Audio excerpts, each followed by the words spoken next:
What was YouTube?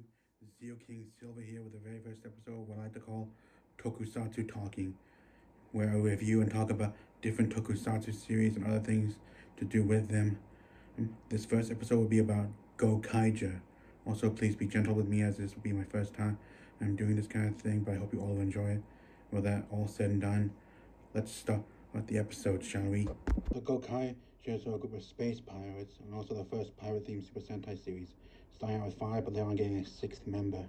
The first Gokaiger we'll be talking about is Captain Marvelous. The leader of the Gokaiger is played by Ryota Azawa. As a character, Captain Marvelous can be best described as a puzzle, especially with his morality. While he has shown that he's fine with risking his life, protecting the innocent and all, and does have a heart, he usually try and come up with some excuse and all, make them think he did it for a different reason, like saying they interrupted a meal I had, or they interrupted a nap I was having, or something. And like he just doesn't want people seeing him and his crew as heroes. Well, I guess because even though they are a Super Sentai team, they're also space pirates, and I guess he doesn't want people thinking he's gone soft or something like that and has a reputation as a space pirate to uphold, or something like that. Hard to tell. It's hard to follow him sometimes. He also can be a bit of a wild man who desires everything to be stimulating and always is curious. And once he sets his sights on something, he goes after it no matter what and no matter how dangerous it is, even when everyone else says otherwise. Also, he's shown that when he knows when to get serious, he also doesn't mind messing around and having fun, be it by himself or with his crewmates, whom he has shown to have faith in and knows what they can do and everything, even if he doesn't always show it and all.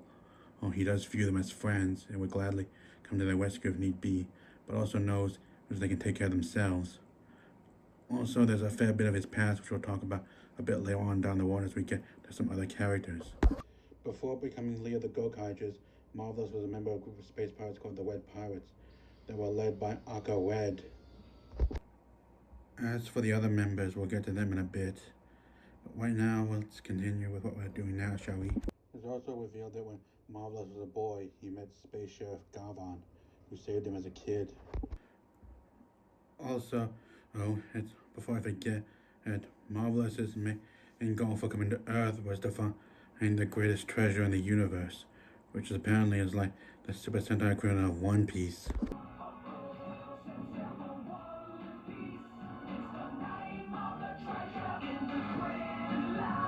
Eventually finding it, and apparently it's some kind of Triforce like in the Zelda games. Because, well, who knows, maybe someone who was involved in the creation of Gokaiger is a Legend of Zelda fan, but who really knows?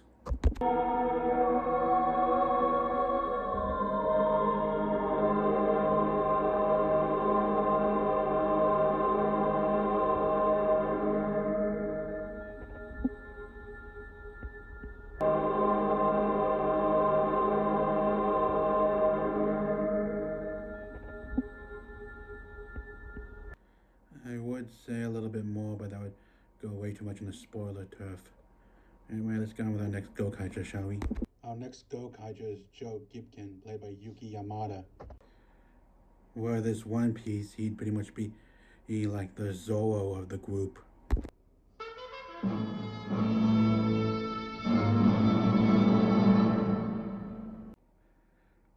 The most serious of the group and a man of few words. He was also the first to join Marvelous's crew, and has known him longer than all the others have. Also, he was once a member of the villains of the series, Zangiak, till eventually he changing sides after realizing how evil they were and being rescued by Marvelous. He doesn't talk much, and a compliment from him is very rare, but him and Marvelous have a very deep relationship, and he understands him more than any of the others do, and is shown to be very loyal to his captain and to his crew, and is also the best swords fighter in the entire group as well. Next is Luca Milfi, played by Mao Ichimichi. Character-wise, not really a whole lot to say. She's a tomboy who, like other Gokaigers from another planet, was part of a poor family, and her homeboy was attacked by the Zangiak. She learned the value of money at a young age. Also, she's shown to have a huge love of money and treasure, and possibly more than anyone else on the crew.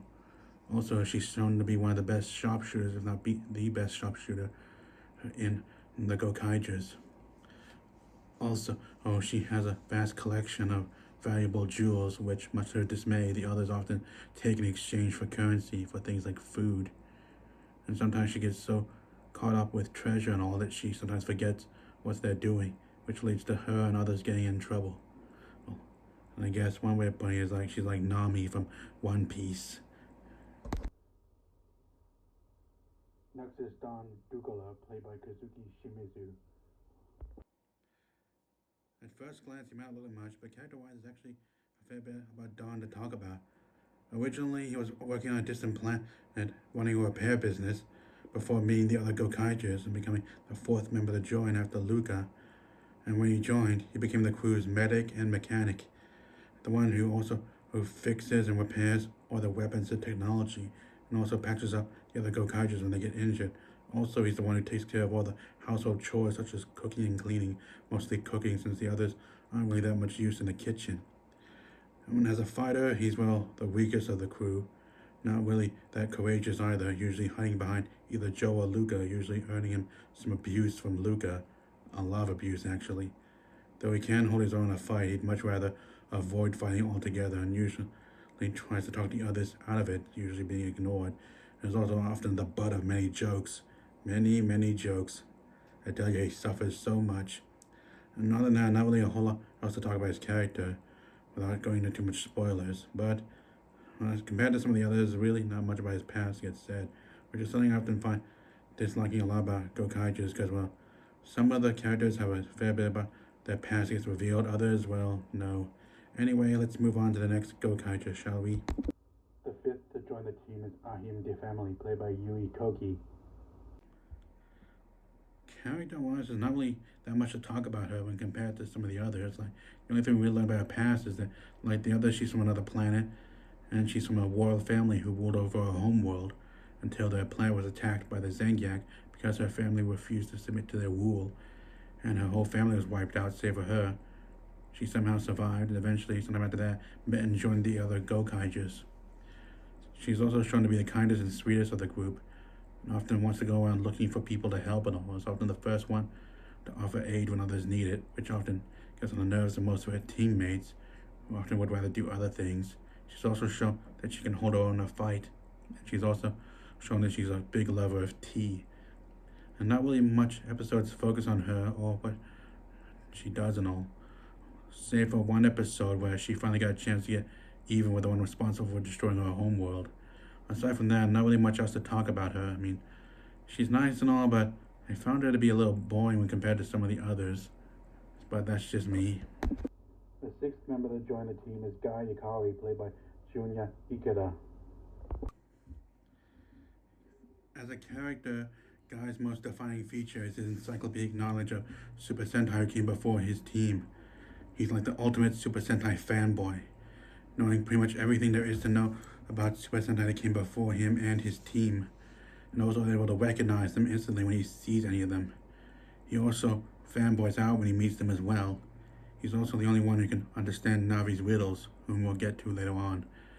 Guy is also shown that he wants nothing more than to be a great hero, just like all the past Super Sentai that came before him, even if the others would rather do other things.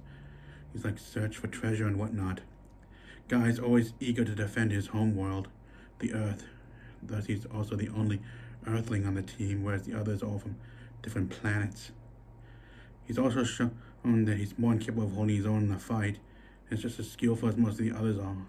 He's also shown his cooking skills are on par with Don's, which at first didn't really sit well with him because he felt like he was being replaced, which was pretty interesting and all. Guy is very energetic and all, while he can sometimes come out as annoying and all. He's actually pretty fun in his own way, and I found myself liking him.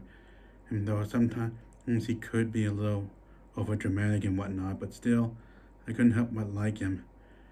It's shown that he doesn't really have much about his past gets revealed in the course of the series, other than apparently he moved around a lot as a kid, and it doesn't seem like he made many friends. And also, sometime in the past, there was an incident which resulted in him meeting the spirits of 3 past deceased Super Sentai heroes, which granted him his powers. Also, he's the only one who can understand the riddles given to the Gokaigers by Navi, whom we'll get to next.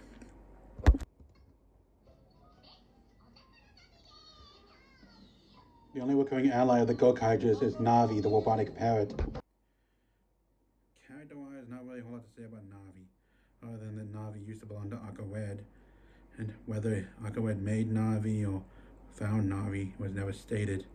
It was part of the same power crew as Aqua Red and Marvelous and one other member who we'll get to later on. And Navi's main purpose is to give the Gokaigers riddles about past Super Sentai teams. It was also Navi who guided the Gokaigers to Earth in search of the greatest treasure in the universe.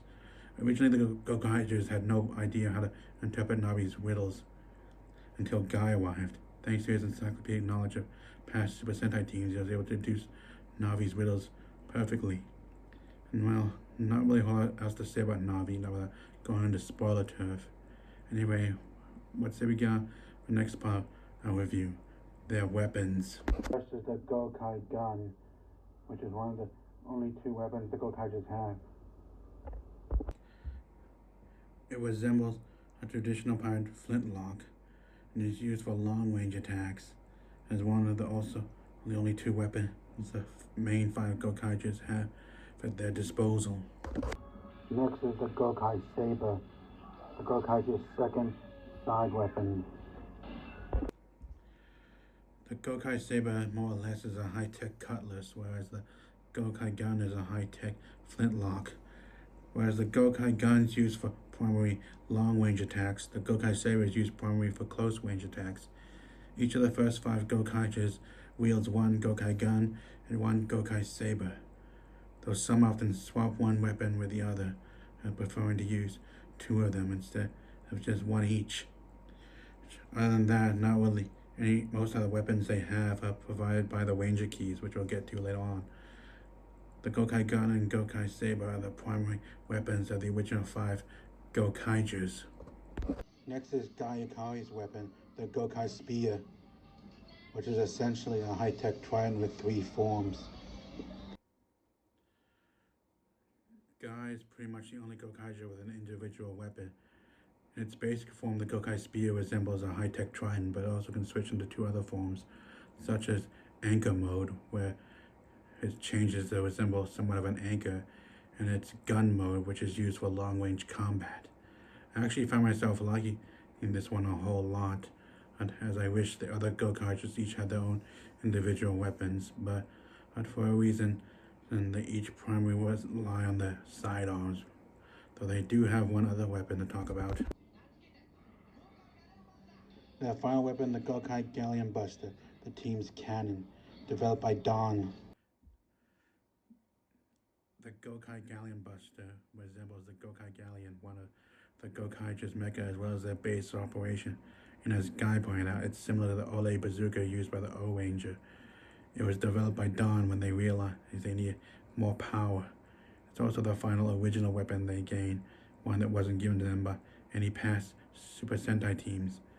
They did temporarily gain access to a couple of other team cannons, but those were each one-time things that were in either movies or specials.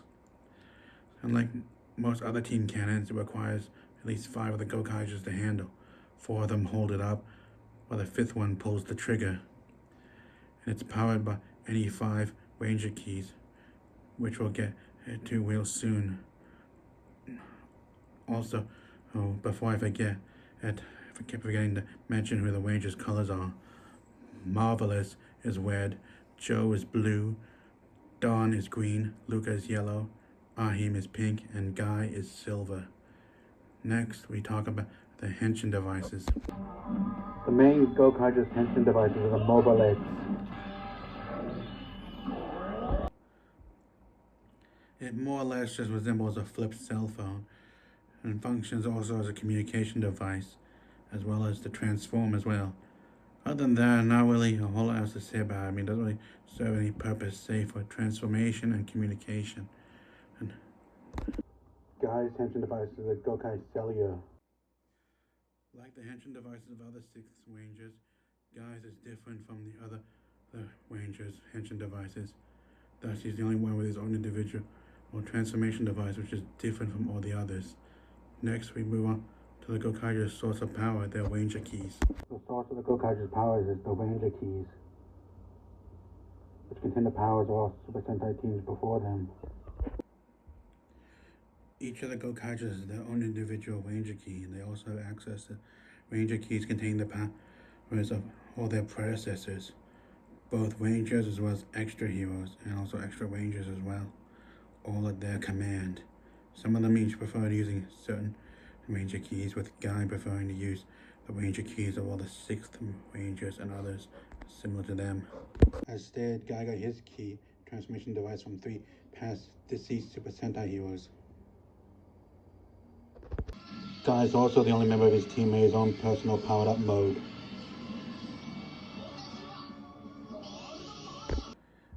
As for the other Gokaiger's Ranger keys, well, never shown how the individual keys of the others were created. We all know how the other Ranger keys were created. They were created when the Super Sentai teams before Gokaigers sacrificed their powers to save the Earth in the first invasion of the Zangiak. Other than that, not really a whole lot else to say about them. Other than that, they're also used to unlock greater powers, which are used by the Gokaigers mostly for their mecha. And as for any other weapons the Gokaigers had, they have access to the weapons of all the other Rangers they turn into, which grants them a much larger arsenal, though on their own they only have access to the handful of weapons they have at their disposal, the Gokai Saber and Gokai Gun, as well as the Gokai Galleon, not to mention Gai's weapon as well, the Gokai Spear, and their henshin devices, which compared to some of the other Super Sentai is pretty much a small arsenal, though when they have access to other Ranger powers through the Ranger keys, they actually have a much larger arsenal in comparison. Any other allies they have are past Sentai teams where they usually meet over the course of the series. Most of the other Ranger teams they meet usually are just one-time episodes. In some cases, some of them show up a bit more. Other than that, those are the only other allies they have. They also meet sometimes past allies of past Ranger teams as well. Anyway, let's get on to the next part of the review, shall we? Their mecha. The Gokaiger each have their own individual mecha, just stored inside each other. I kind of have some mixed feelings about the first 5 mecha. I mean, they're okay and all, but not really a lot of pirate theme with most of them. Also, the way they combine and all, well, I just feel like some things could have been done better, though I get at why they did some of the things the way they did and all, but still, it just didn't seem as good as some others were. Also, they don't really seem to shine as some past individual mechas do, but they're still fun, though, in their own way. First up is the Gokai Galleon. It's a spaceship that also resembles a traditional pirate ship, as well as Gokai Red's main mecha. And it's also the base operation for the Gokaigers. It's not the first time a mecha has been used also as a base operation. It's also the first time one of them's also been one of the core Rangers' own personal mecha, which is also very interesting in its own way, though there's not really a whole lot else to it save for those things. Others are the Gokai Jet and Gokai Racer, and the Gokai Trailer and Gokai Marine. Not really a whole lot to say about the other 4 mecha. Other than the Gokai Blues is more or less just a high-tech jet, and Gokai Greens is a high-tech race car. Gokai Yellows is a trailer truck, and Gokai Pinks is a, submarine. Aside from lasers, there's not really much else they can do. They don't really have much individual time to shine and all, and it also doesn't seem like any of them has their own individual finishers. And it just feels a little plain in comparison to some past others that usually had their own special features and weapons and powers and whatnot, and usually some of them, or at least one of them, had their own way of finishing off monsters of the week if they had to fight alone. Anyway, we'll move on next to Gokai Silver's mecha.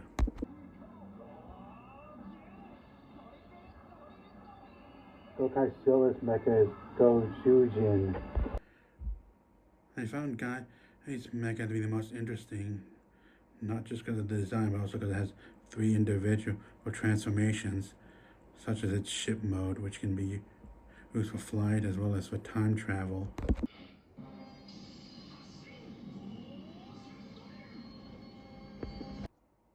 It also has a dinosaur mode as well.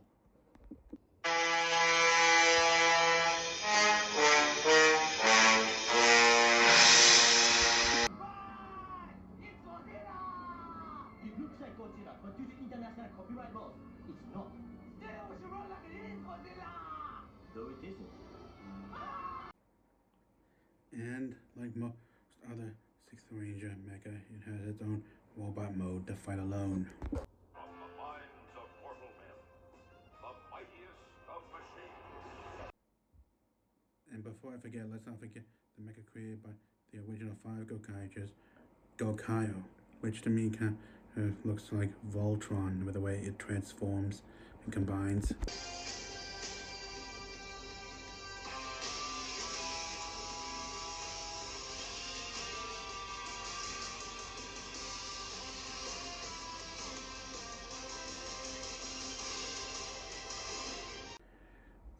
Other mecha they have are more or less just modified versions of mecha from previous Super Sentai series, as well as powers granted them by the predecessor's Ranger keys. Well, hard to really go into detail about all of them without going into major spoiler turf, but I can mention one of them, which isn't a modified or improved version of a past Super Sentai mecha. That mecha is Engine Mech Alkin, and can combine with the other Gokaiger's mecha to form one single robot. Now we move on to the next part. I'll review the villains. The villains of the series are known as the Zangiak.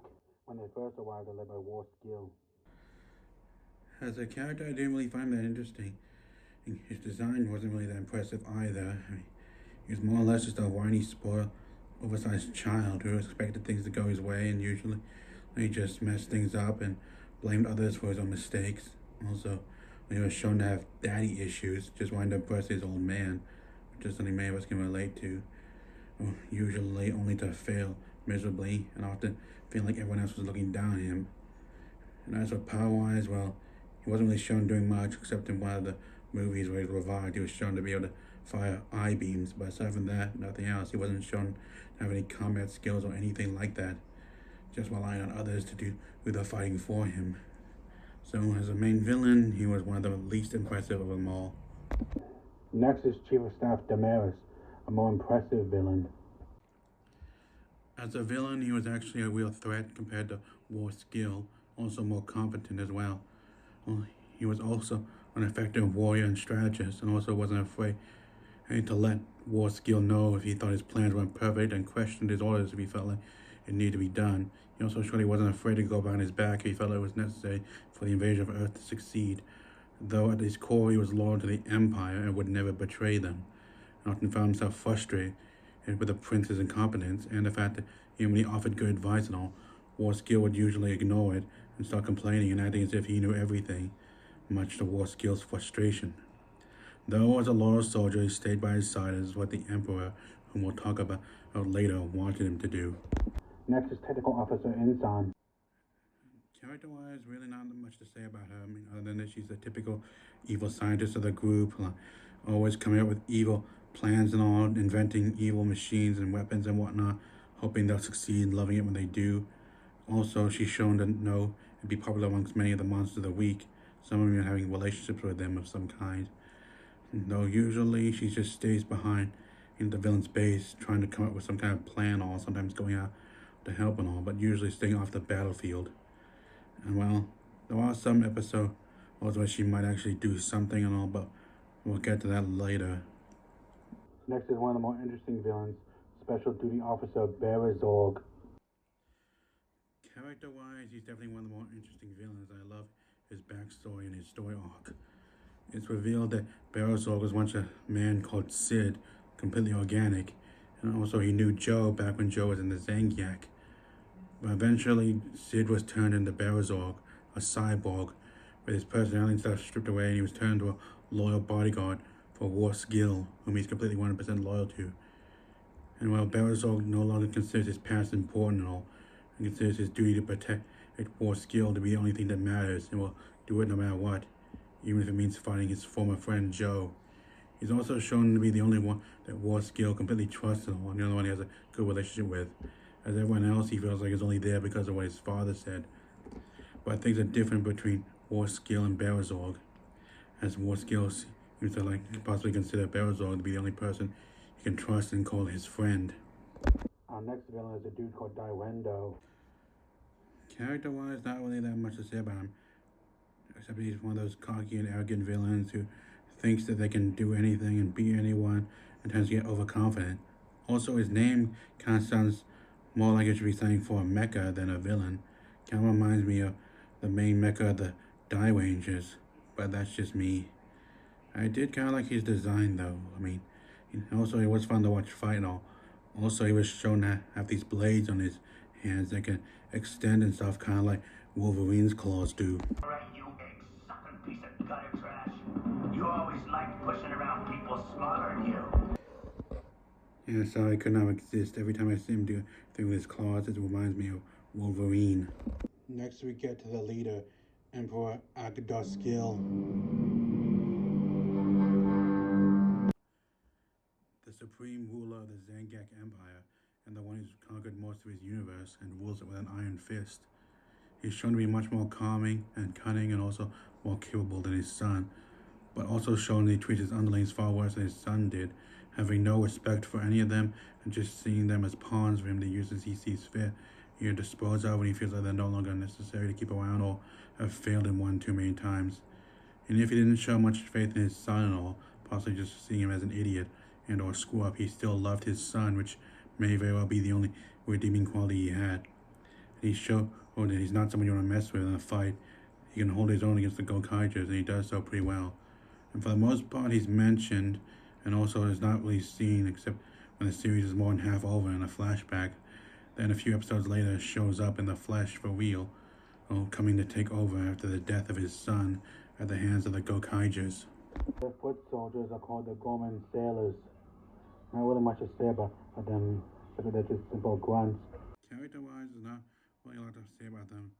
They're simply just mass-produced robotic soldiers that seem to have no end to their numbers, and the Gokaiger is able to deal with them easily without having to try very hard. Next are the non-commissioned officers, Sugomen. Character-wise, they're simply meant to be like more powerful, more competent foot soldiers that the Zangief has at their disposal. Though they come in great numbers, their numbers don't seem to be ever as great as the Gorman. Their job is to simply act as more powerful foot soldiers and provide a bit more muscle when the Gorman prove useless. Also, when there are any monsters of the week around or any villains around, their job is to take over and lead the Gorman into battle. They also have shown that sometimes when the monsters of the week grow, some of them grow with them to help them out in battle. The Emperor was also shown to have his own wet versions as bodyguards. We also have a few more, two more villains to get to, starting right now. Next is Bosco Tajolika. I definitely found him to be a very interesting villain. He was pretty much a wild card of the series. Though he claimed to be an ally of the Zangief, he was pretty much all just a lie. He was just using them as he uses others to further his own goals. He's pretty much like the polar opposite of Marvelous. He's greedy, sly, cruel, and cunning. Often pretend to care about others and be loyal to them, though to quickly betray them first chance he gets if it better suits his own purposes. He comes to Earth seeking the greatest treasure in the universe, like the Gokaigers are, though he's willing to do whatever he feels is necessary to get the job done, and that includes endangering innocent lives and hurting innocent people. He's also shown that while he might pretend to care for others, it's usually just to make them think so he'll get them to do what he wants and help him out. But as soon as it suits him, he'll turn on them or feels like they're no longer of use to him. Also, what really makes him dangerous is that he's able to take Ranger Keys and bring them to life as warriors, loyal only to him.